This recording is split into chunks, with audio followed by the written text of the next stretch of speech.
राधे राधे मित्रों। तो मित्रों, आप लोग राधा किशन के अपकमिंग एपिसोड में देखेंगे कि मित्रों, वीडियो शुरू करने से पहले अगर आप हमारे चैनल पर नए हैं और अगर अभी तक आप लोगों ने हमारे चैनल को सब्सक्राइब नहीं किया है तो चैनल को कर लीजिएगा सब्सक्राइब और बेल आइकन को ऑल पे करके प्रेस कर दीजिएगा, जिससे कि हमारी नई वीडियो का नोटिफिकेशन आपको मिल जाए।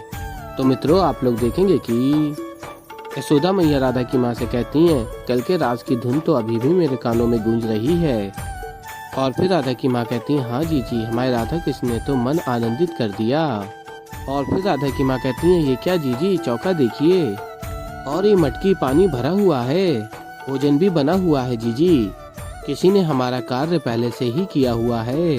और फिर यशोदा कहती है, हाँ आश्चर्य की बात है। और कहती है, चलो चलकर पता करते हैं कि अंततः ये सब कार्य किया किसने है।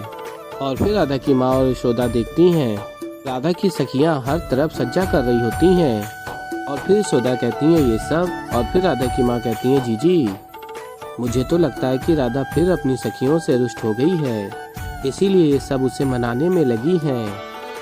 और फिर राधा की सखी विशाखा जाती और कहती है, काकी, आप दोनों को कुछ कार्य था, आप हमसे बोलिए, हम कर देंगे।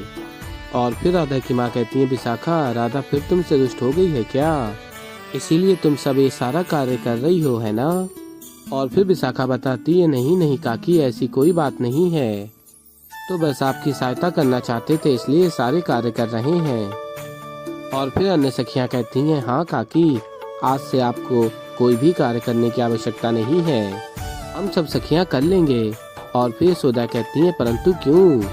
और तभी सखियां स्मरण करती हैं राधा कृष्ण का वास्तविक रूप को, राधा कृष्ण ही लक्ष्मी नारायण हैं। और फिर राधा की माँ कहती है, विशाखा बताओ ना, तुम ये सारा कार्य क्यों कर रही हो।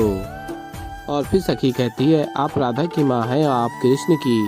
और बताती हैं सखियाँ, ये हमारा उत्तरदायित्व बनता है कि हम आपकी सेवा करें, आप दोनों विश्राम कीजिए, आपको कोई भी कार्य रहेगा आप हमसे कहिएगा। और फिर सखी कहती है, विशाखा, चलो हम कृष्ण के लिए भोजन ले चलें। और फिर राधा की माँ कहती है, जीजी, हो ना हो, ये सारा कार्य करने के लिए इन्हें राधा ने ही बोला है। और फिर आगे आप लोग देखेंगे कि राधा निद्रा से उठती हैं और देखती हैं कि सारी सज्जा है और भोजन भी लगा हुआ है। और कहती हैं, राधा सखियों ने फिर से सब सजा कर रखा हुआ है, किंतु क्यों, मुझे कृष्ण को जाकर सब बताना होगा। और फिर राधा कृष्ण के समक्ष जाती हैं और देखती हैं सखियाँ कृष्ण की सेवा कर रही होती हैं। और तभी राधा कहती हैं, इतनी सेवा क्यों, इन सब की कोई आवश्यकता नहीं है। और फिर सखियां कहती हैं, नहीं नहीं, हम करना चाहते हैं। और तभी सखी कहती है, विशाखा, कृष्ण के पांव दबा दो। और फिर सखी कृष्ण के पांव दबा रही होती हैं और कृष्ण मना कर रहे होते हैं, किंतु सखियां नहीं मान रही होती और सेवा कर रही होती हैं।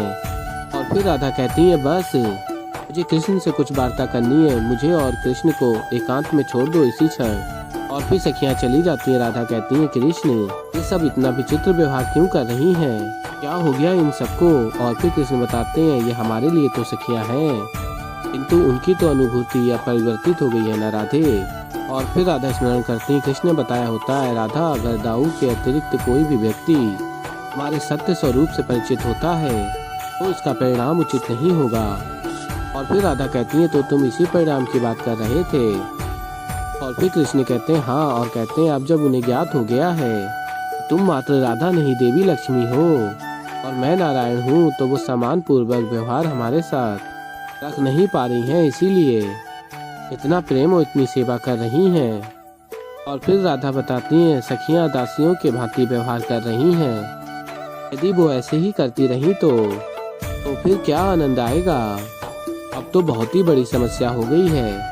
और फिर कृष्ण कहते हैं, देखो राधा, सदैव से तुम्हारी इच्छा मेरे लिए आदेश रही है, इस बार भी तुम्हारी इच्छा ही मैंने पूर्ण की है, उसका ये परिणाम है, अब सब कुछ ऐसे ही चलेगा। और फिर राधा कहती है, तो बहुत बड़ी भूल हो गई, अब क्या होगा। और फिर आगे आप लोग देखेंगे, सेनापति क्रूर कहते हैं, महारानी अस्थि से हम महाराज कंस से इस समय नहीं मिलते, क्योंकि वो मुझसे प्रश्न पूछेंगे कि मैंने कृष्ण को परास्त करने के लिए किसे ढूंढा, किंतु आप तो जानती हैं मुझे समय ही नहीं मिला, तो मैं क्या कहूँगा। तो इसलिए महाराज के उस प्रश्न का उत्तर सोचने के लिए मुझे थोड़ा समय चाहिए। और तभी महारानी अस्थि कहती है, मैं तुम्हें समझती हूँ क्रूर, हम महाराज के समक्ष नहीं जाएंगे, तब तक तुम सोच ना लो। और फिर सेनापति क्रूर कहता है धन्यवाद महारानी। और फिर तभी सैनिक आ जाते हैं और कहते हैं सेनापति से, सेनापति अक्रूर महाराज कंस आपकी प्रतीक्षा कर रहे हैं, आपको अभी उनके सामने प्रस्तुत होना होगा। और फिर महारानी अस्ति और सेनापति क्रूर कंस के समक्ष प्रस्तुत होते हैं। और फिर मित्रों आप लोग आगे देखेंगे कि प्राप्ति कहती है अस्ति से, कर आई प्रार्थना आर्य के लिए। और फिर अस्ति कहती है हाँ, और अब कुछ मुझे सेवा करनी है, इससे प्रार्थना का फल मिलेगा। और तभी प्राप्ति कहती है, सेवा और प्रार्थना से अच्छा तुम भी अक्रूर के साथ उस योद्धा को ढूंढती जो कृष्ण का अंत कर सके। और फिर कंस कहता है प्राप्ति ठीक कह रही है अक्रूर, तुम जिस कार्य के लिए पड़ोसी राज्य की सहायता लेने के लिए गए थे उस कार्य का क्या हुआ, बताओ अक्रूर कौन मिला तुम्हें। और फिर मित्रों आप लोग आगे देखेंगे कि कंस अपनी तलवार लेता और कहता अक्रूर तुम कोई श्रेष्ठ सूचना लेकर आए होगे, अन्यथा मेरा धैर्य समाप्त होता जा रहा है। और कहता है आगे कंस, यदि उस कृष्ण के वध के लिए कोई नहीं मिला तो मैं। और तभी सेनापति अक्रूर कहता है महाराज, उत्तर है इसका मेरे पास। और तभी अक्रूर स्मरण करता है, प्रतीत होता है कि उन्हें गायों से अत्यंत प्रेम है, मैं आपकी भेंट स्वीकार करती हूँ कृष्ण। और फिर स्मरण करके सेनापति कहता है कंस से, महाराज ज्ञात हुआ है कि कृष्ण को गाय से बहुत प्रेम है, और तो और वो ग्वाला है और वो कदापि किसी गाय को हानि नहीं पहुँचाएगा। और फिर कंस कहता है तो, और फिर सेनापति क्रूर कहता है तो एक असुर है महाराज, रूप है बैल का और कर्म है असुर का, एक पराक्रमी सांड।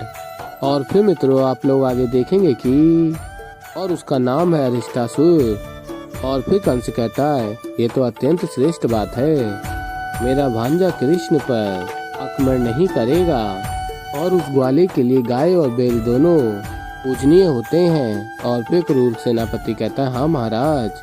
और फिर कंस बताता है वो अरिष्टासुर देखने में वो प्रजाति से है, अर्थात अब तुम्हारा वो अरिष्टासुर ही उस कृष्ण का अंत करेगा। और फिर मित्रों आप लोग आगे देखेंगे कि राधा स्मरण करती हैं और कहती हैं यदि सखियां ऐसा ही व्यवहार करती रहीं तो बहुत ही बड़ी समस्या हो जाएगी, और मैं कृष्ण के साथ समय भी व्यतीत नहीं कर पाऊंगी।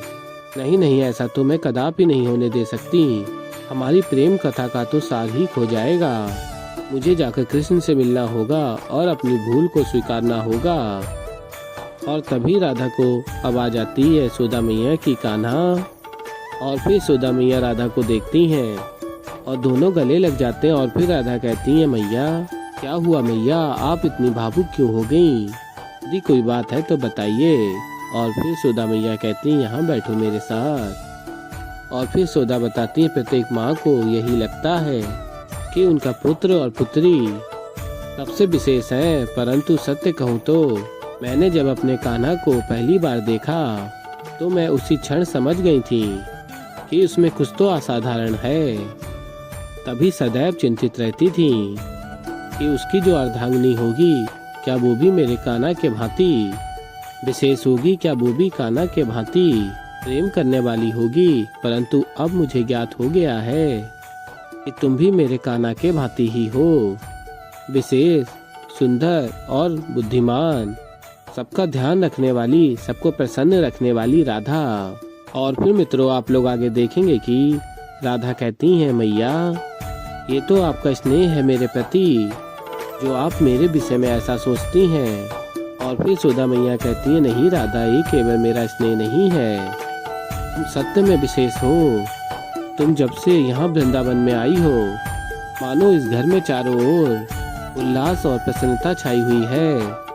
जैसे अपनी मीठी मीठी बातों से मेरा कान्हा मेरा मन मोह लेता है, बिल्कुल वैसे ही अपने अच्छे आचरण से तुमने मेरा मन मोह लिया है। तो ऐसे ही मित्रों आगे और भी बहुत कुछ देखेंगे। तो अभी के लिए इस वीडियो में इतना ही। तो मित्रों अगर आप लोगों को हमारी वीडियो पसंद आई हो तो वीडियो को कर दीजिएगा लाइक, और अगर अभी तक आप लोगों ने हमारे चैनल को सब्सक्राइब नहीं किया है तो चैनल को कर लीजिएगा सब्सक्राइब, और बेल आइकन को ऑल पे करके प्रेस कर दीजिएगा, जिससे कि हमारी नई वीडियो का नोटिफिकेशन आपको मिल जाए। तो मित्रों मैं मिलता हूँ जल्दी आप लोगों को एक नई वीडियो के साथ। तो तब तक के लिए मित्रों राधे राधे।